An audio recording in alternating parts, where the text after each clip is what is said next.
Tudo bem? Muito boa noite a todos. Farei aqui agora uma aula com vocês sobre a Lei 3.196 de 78, é uma lei então do Espírito Santo, é o Estatuto dos Militares do Estado do Espírito Santo. Espero que vocês gostem, espero que esteja à altura de vocês e evidentemente que a gente possa então se divertir nesse contexto, tá bom? Será uma honra tê-los aqui comigo, espero que vocês então se divirtam e mais do que isso, aprendam bastante. Tudo bem? Um grande abraço, vamos lá então? Simbora com o professor, é hora de muita aula. Vamos lá. Olá pessoal, tudo bem? Professor Eduardo Galante, para dar sequência no nosso curso. Simbora falar sobre o Estatuto dos Militares do Estado do Espírito Santo. Lembrando que este documento aplicar-se-á tanto à Polícia Militar quanto ao Corpo de Bombeiros Militar. E mais, quero alertá-los para algo que normalmente poucos se atentam. No caso, o concurso para a área militar, ele não é feito tão somente de conteúdo escrito. É necessário também que você se prepare para as demais fases. Você deverá se preparar para teste físico, para o psicotécnico, para o seu exame de saúde. Não deixe para descobrir no dia da inspeção que você não está em condições, então, ali especificamente, vamos colocar assim, de apresentar um resultado ali, então, à altura no que diz respeito à sua condição. E mais, coloque no seu planejamento, tá? Treinamento físico. Faça pelo menos 2 vezes por semana uma corridinha michuruca, que não dá nem para cansar. Faça também flexões abdominais. Treinem barras. Por quê? Isso elimina muitos candidatos. E eu não quero que você seja um deles. Muito pelo contrário. Ok? E muito cuidado também, muito cuidado com sua conduta social, porque a sua investigação social, ela começa no momento em que você faz a inscrição, ok? Bem, na nossa primeira aula, que você brilhantemente sobreviveu, nós falamos sobre os aspectos iniciais da Polícia Militar, falei inclusive sobre alguns requisitos que são necessários para que você possa ingressar na Polícia Militar. Agora nós vamos avançar um pouco mais. Vamos ainda falar sobre algumas coisas sobre o ingresso e depois, evidentemente, falaremos sobre outros assuntos que fundamentam, então, aqui o nosso estatuto. Tudo bem? Vamos lá, então? Simbora com o professor, partiu a aprovação. Bem, nesse caso aí, qual é o objeto do nosso estudo? É o Estatuto dos Militares do Estado do Espírito Santo. Beleza? Então, fica aí essa dica para vocês. Trata-se da Lei 3.196 de 78 e respectivas atualizações. Então, pronto, eu já sei qual é o objeto do meu estudo, não é isso? É importante que você tenha esta identificação. Além disso, o que mais eu quero destacar? Bem, nesta aula 2, eu não falei tudo o que eu podia sobre o ingresso na Polícia Militar no nosso primeiro encontro. Havia uma razão lógica para isso. A aula ficaria extensa demais, foram 40 minutos. Imagina aqui, se eu tivesse dado continuidade. Mas vamos falar aqui um pouco, então, sobre o ingresso na Polícia Militar. Como eu disse a vocês, a ideia é fazer um mapeamento jurídico. E aí sim, nós vamos identificar os termos. Por quê? O que cai é a literalidade dos artigos. Eu disse para você que para você fazer parte da corporação, você precisa ser submetido a um concurso. Esse concurso público, ele será de provas ou provas e títulos. Nunca só de títulos. Não é isso? Pois é. Então, esse concurso público, ele tem algumas características ainda especiais, tá bom? Então, nesse caso aí, esse concurso público, quando for para as carreiras policiais ali de oficiais, sejam tais carreiras do quadro combatente, seja tal concurso aí para o quadro de oficiais músico ou ainda para o quadro de oficiais de saúde. E também tal concurso necessariamente para o provimento de cargos na carreira de praças. Nesse caso especificamente, Para praças, aí nós temos os quadros Músico e Saúde. Nesse caso, você deverá fazer uma prova de conhecimentos específicos, de matérias que sejam, então, correlatas ao cargo que você concorre. E mais, tá? Você deverá ter já antes no edital o conteúdo programático que você deverá estudar para que você faça então aquela prova. Beleza? Então, são estas dicas iniciais as quais você não poderá de jeito nenhum de deixar de levar para a nossa prova. Então, concurso público para as carreiras militares, concurso público de provas ou provas e títulos.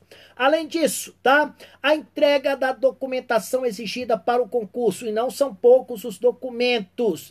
Nesse caso, logo após, então, especificamente logo após ali a entrega da documentação, logo após a publicação do resultado do exame intelectual, você já, ó, pum, vai ter que entregar a documentação. Então, a entrega da documentação exigida no concurso público será realizada, então, logo após a publicação do resultado do exame intelectual. Lembrando que serão, então, ali, né, nesse caso,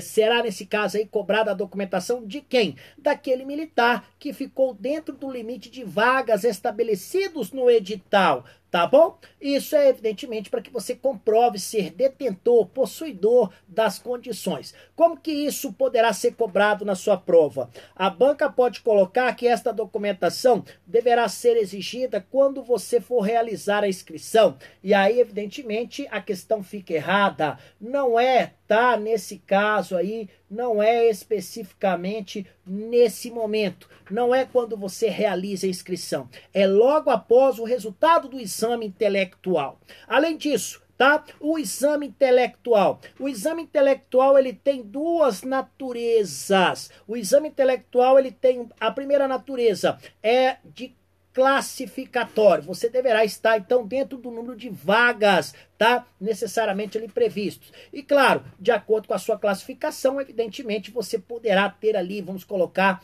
um desenrolar dentro do concurso de acordo com o resultado que você alcançou. E mais, é eliminatório. Não alcançou o resultado, partiu, tchau, acabou, ok?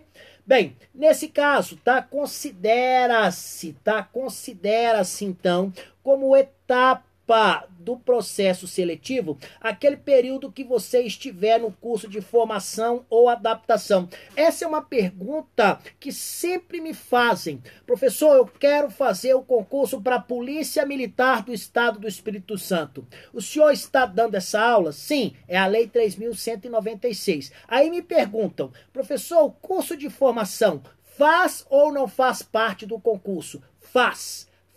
O seu curso de formação é uma etapa do concurso público. Então, não se esqueça disso. O seu curso de formação ou de adaptação é uma etapa do concurso público, tá bom? Então, nesse caso, tá? Nesse caso especificamente, tá?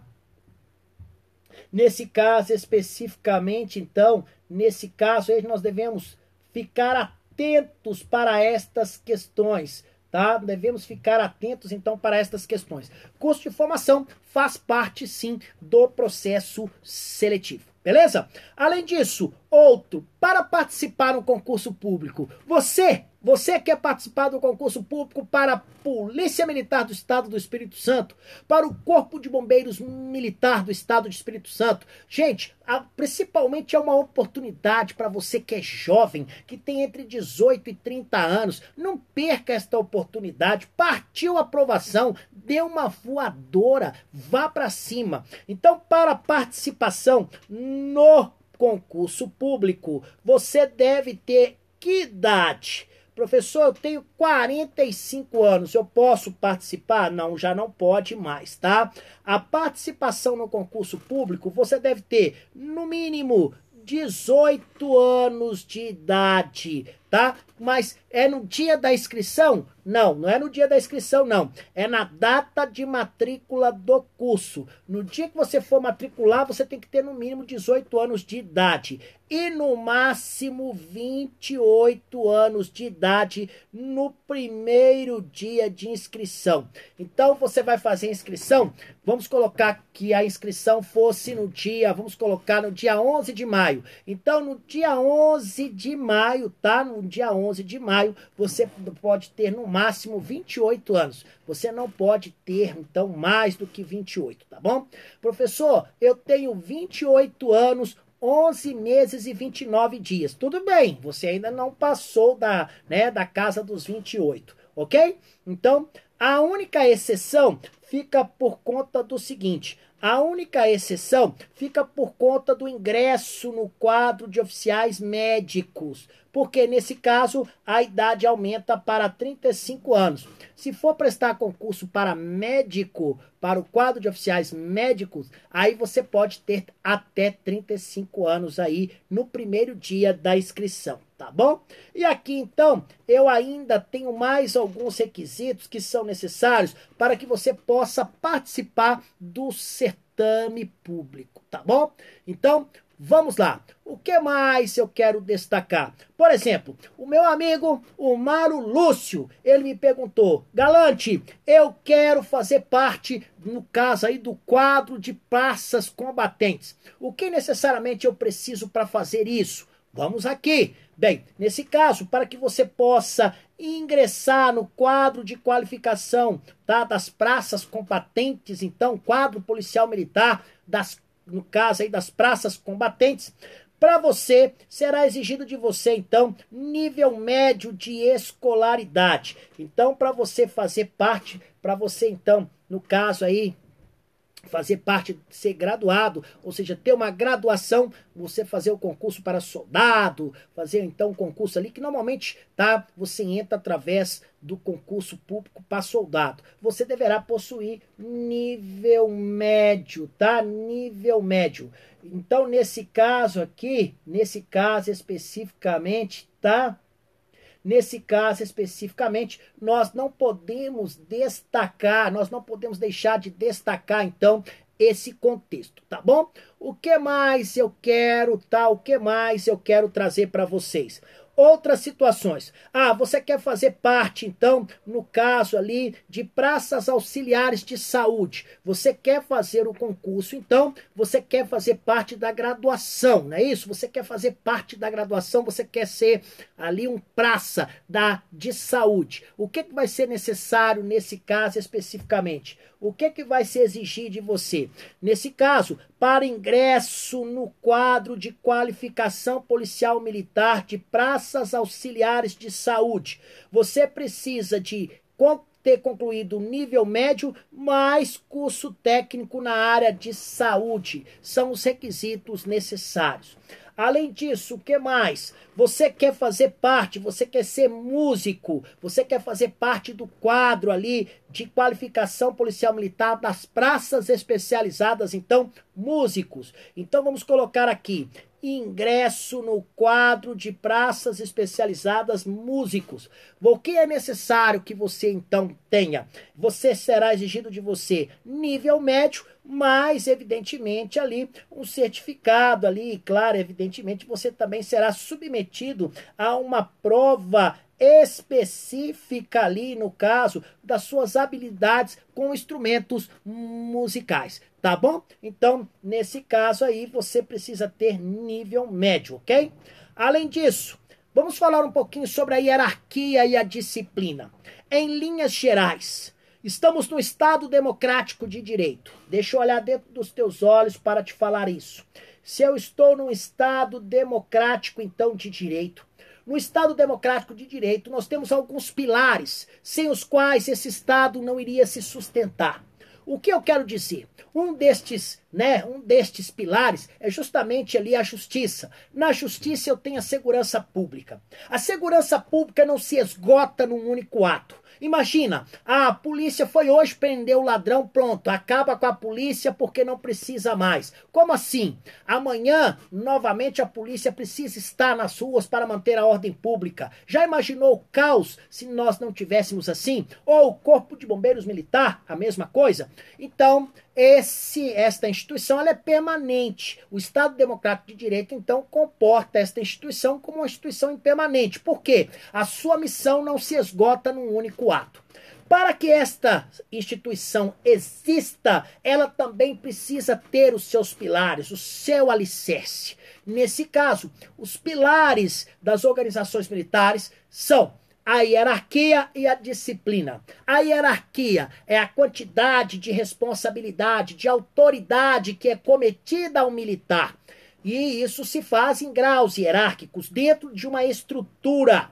Já a disciplina é o acatamento integral das normas. Você vai cumprir todas as normas, a não ser que sejam manifestamente ilegais. Então a disciplina é o acatamento integral das normas. O militar vai cumprir a missão.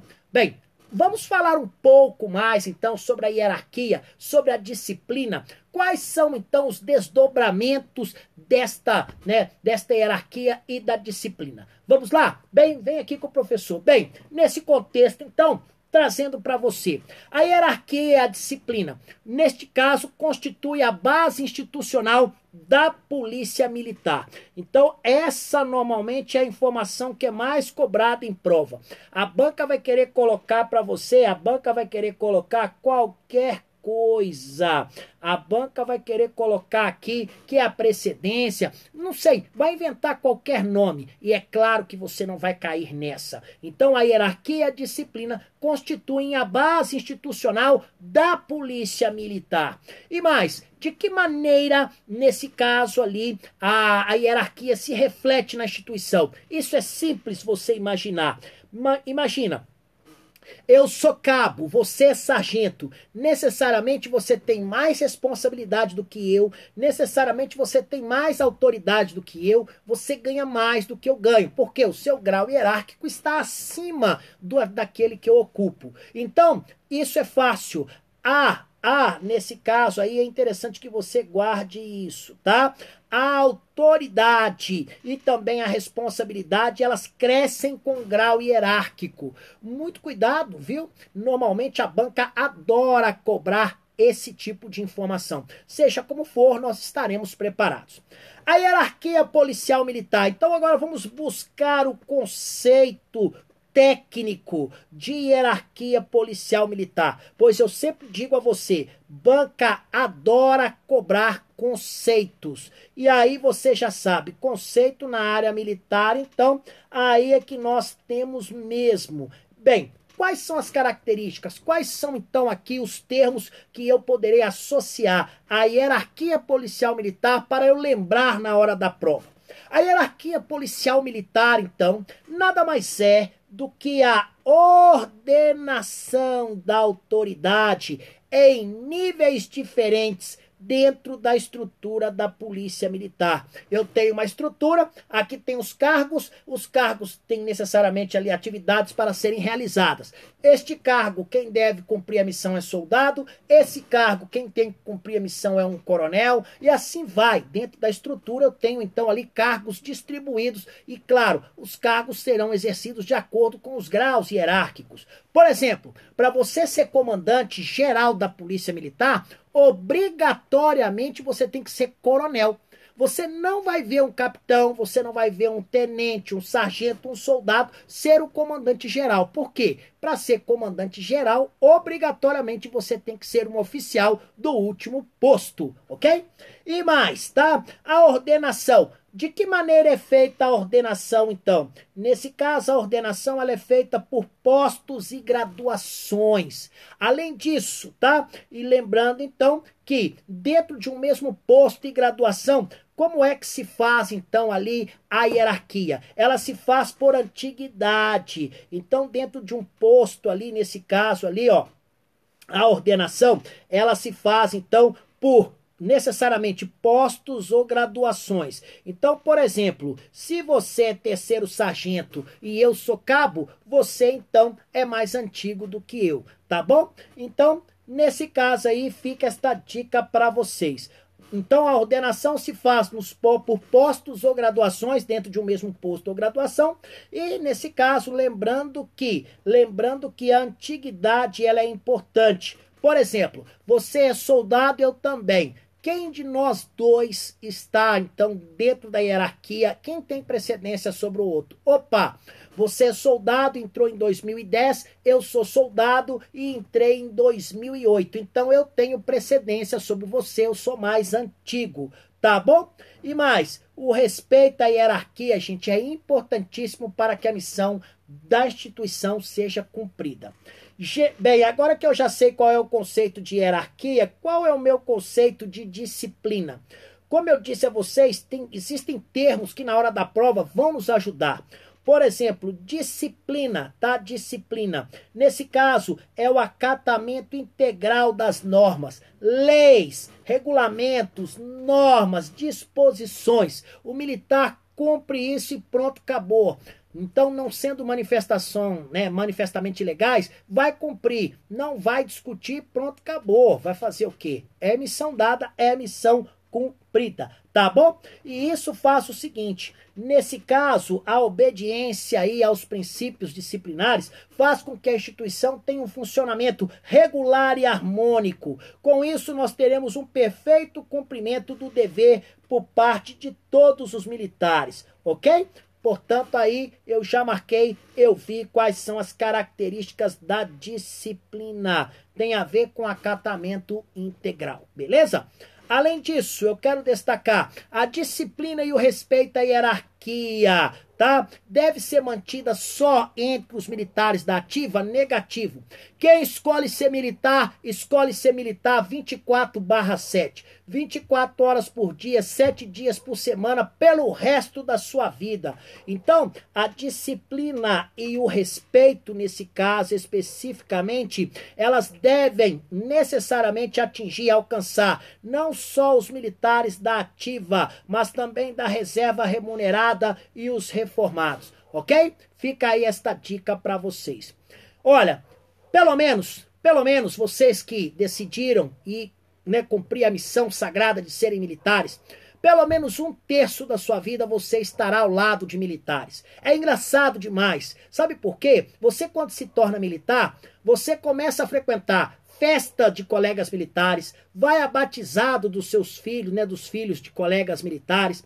Você começa, o seu filho vai namorar a filha de um militar, olha, em casa de militar, se você gritar sentido, até o cachorro cola as placas, é isso. Bem, é importante que esta convivência seja incentivada. Para isso, nós temos o quê? Os círculos hierárquicos. Para isso, nós temos, então, os círculos hierárquicos. O que são círculos hierárquicos nos termos da nossa legislação? Os círculos hierárquicos podem ser assim definidos. São âmbitos de convivência entre militares, tá? Militares da mesma categoria. Qual é a finalidade? Qual é a finalidade, então, de um centro, de um círculo hierárquico? A finalidade, ela pode ser assim entendida. Não que seja a única, mas uma das principais, tá? Então, os círculos hierárquicos são assim entendidos, tá? A finalidade do círculo hierárquico é desenvolver o espírito de camaradagem. Evidentemente, isso poderá ser traduzido em estima e confiança entre os respectivos militares. Lembrando que isso não vai afetar o respeito, tá bom? Então, fica aí esta dica para vocês. O que mais eu posso destacar? Você fala, professor, tudo bem. O senhor me disse, então, que os círculos hierárquicos, então, serve para necessariamente ali criar um ambiente de convivência, de respeito, de confiança, mas o senhor me disse que o respeito deve ser mantido e deve ser militares da mesma categoria, não é isso? Sim, para isso eu apresento aqui a vocês, então, o nosso quadro esquemático, justamente falando sobre isso, tá? Então, vamos aqui entender estes círculos hierárquicos. A primeira coisa que você tem que entender, eu tenho o círculo dos oficiais e eu tenho o círculo de praças. E aí eu tenho o seguinte, os círculos dos oficiais, no caso, o círculo aqui, ele é subdividido em, eu tenho o círculo dos oficiais superiores, dos oficiais intermediários e dos oficiais subalternos. Quem são aqueles que fazem parte do círculo dos oficiais superiores?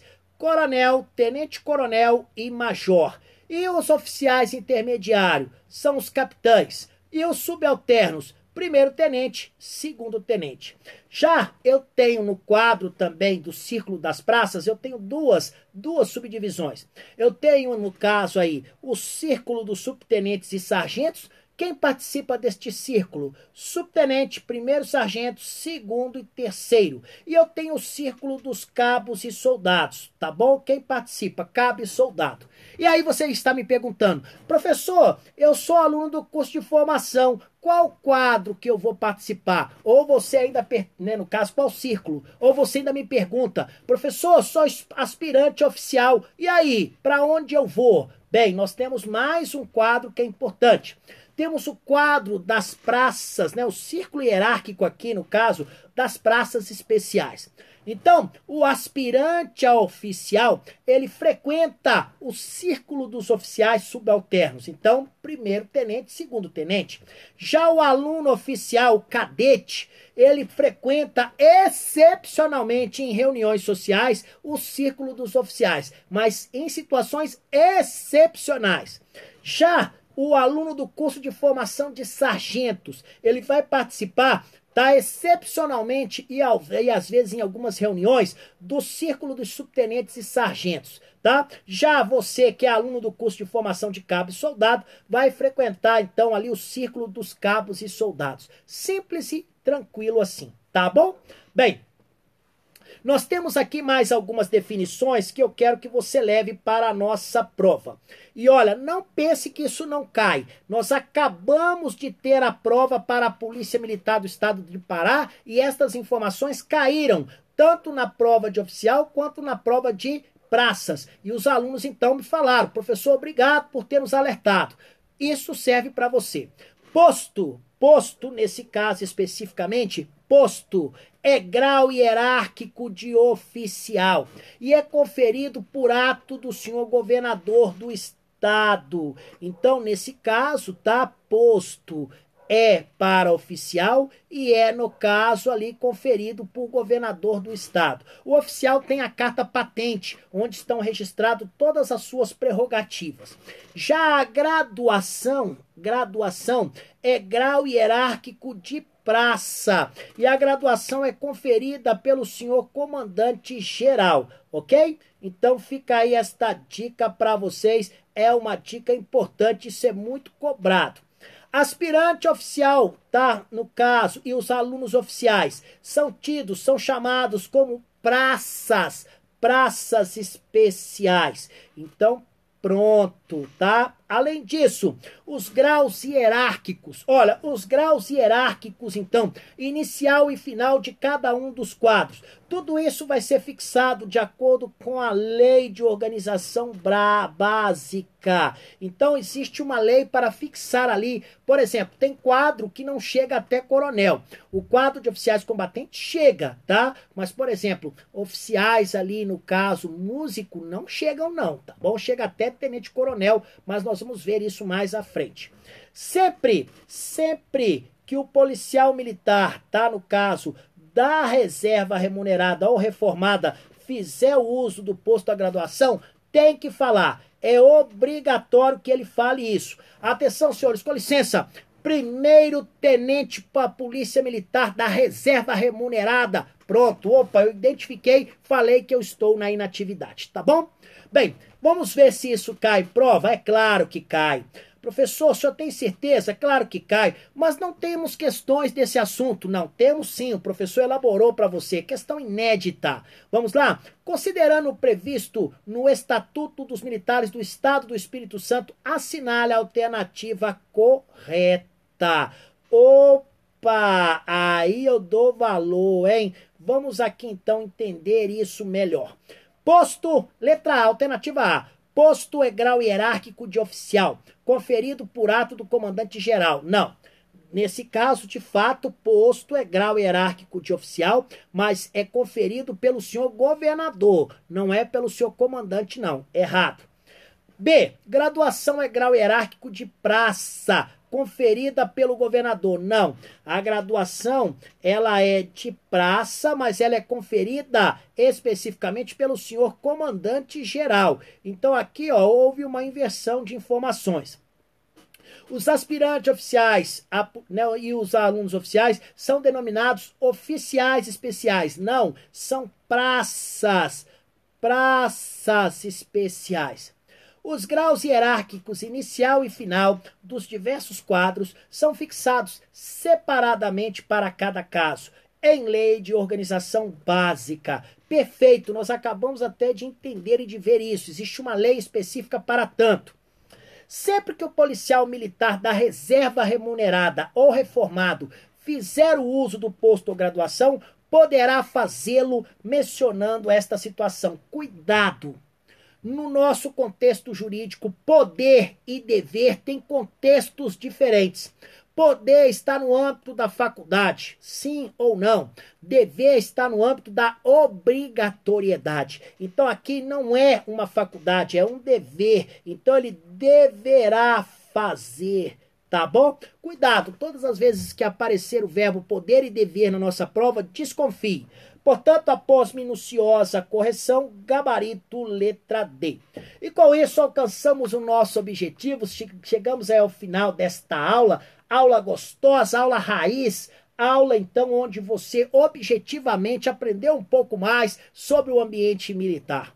A todos vocês, eu quero dar os meus mais sinceros votos de sucesso. Não sorte, sorte é para quem não estuda. E se você gostou da minha aula, ao final, por favor, comemore com uma, vamos colocar assim, com a apagação ali de 10 abdominais. Afinal de contas, tá? Quem tem dó é partitura musical. Então lá tem dó, ré, mi, fá, sol, lá, si. Aqui não. Aqui o que nós temos é responsabilidade. Senhores, foi uma honra estar com todos vocês. Muito obrigado e até a nossa próxima aula. Tchau, tchau. Olá, meus amigos, muito obrigado. Eu vi aqui muita gente que eu conheço, né, no caso aqui, todos vocês prestigiando então essa minha aula. Muito obrigado de coração, viu? Vocês são especiais. Então, ao meu amigo Wesley, que está direto lá do estado do Amazonas, eu vi que está aqui prestigiando o meu trabalho e eu retribuo da mesma maneira o trabalho dele, ele é muito legal. A minha amiga e irmã, que me ajuda muito do ponto de vista espiritual e religioso, a minha amiga Cida. E eu não quero ser injusto, tem aqui o Mota e tantos outros que tanto me acompanham. Então, em nome de todos eles, tá? Todos eles, o meu amigo Rosenberg foi o primeiro que gravou um vídeo meu. Então, eu quero agradecer a todos vocês de coração, tá bom? Esse trabalho eu faço com enorme carinho e não poderia ser diferente. Um grande abraço no coração de vocês, uma excelente noite, viu? Rosenberg, principalmente, que tem gêmeas e que precisa muito de uma noite tranquila. Gente, foi uma honra, obrigado, viu? Tchau, tchau. A Marília, não posso esquecer, um beijo para vocês, tchau, tchau.